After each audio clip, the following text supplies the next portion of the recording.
महाराष्ट्र के जलगांव के Paranda railway station के पास इस हादसे ने सबको चौंका कर रख दिया।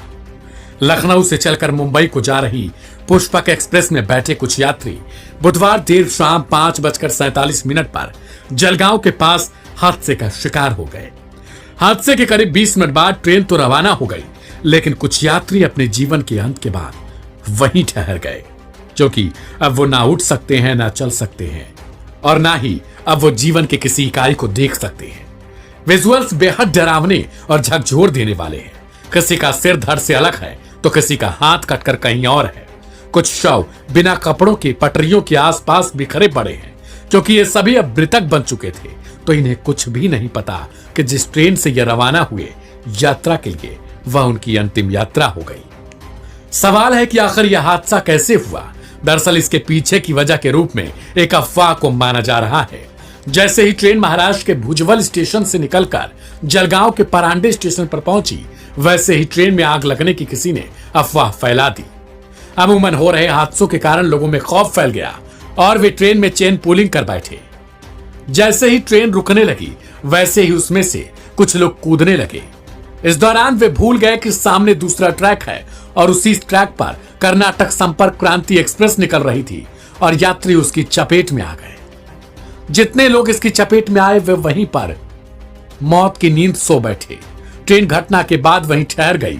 घटनास्थल से आने वाले वीडियो हैरान और परेशान करने वाले दिखाई दे रहे थे। इस ट्रेन हादसे के कारण कुल 11 यात्रियों की मौत होने की खबर मिली, जिसके बाद प्रशासनिक महकमे में हड़कंप मच गया। कुछ रिपोर्ट्स के मुताबिक दूसरी पटरी से गुजरने वाली ट्रेन कर्नाटक एक्सप्रेस बिना हॉर्न बजाए ही निकल रही थी। घटना को लेकर महाराष्ट्र के डिप्टी सीएम एकनाथ शिंदे का बयान आया। उन्होंने कहा कि इसकी विस्तृत जांच हर एंगल से होगी कि आखिर यह वाकई हादसा था या कोई साजिश थी।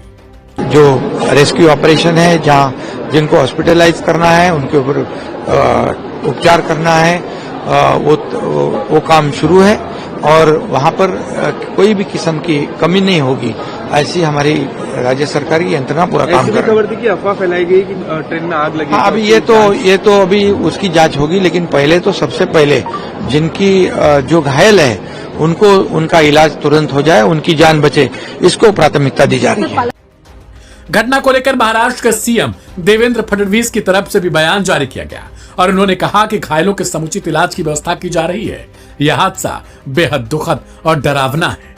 फिलहाल बड़ा सवाल यह है कि आखिर जब आरोप लग रहे हैं कि कर्नाटक संपर्क क्रांति एक्सप्रेस बिना हॉर्न बजाए निकली, तो इसमें गलती किसकी है? क्या जो यात्री ट्रेन से दूसरी पटरी के सामने कूद रहे थे, उन्हें ट्रेन के बारे में तनिक भी भनक न लग सकी, जिसके कारण वो खुद को बचा सके? आखिर आग की अफवाह किसने फैलाई और वाकई क्या यह हादसा था या सचमुच कोई साजिश?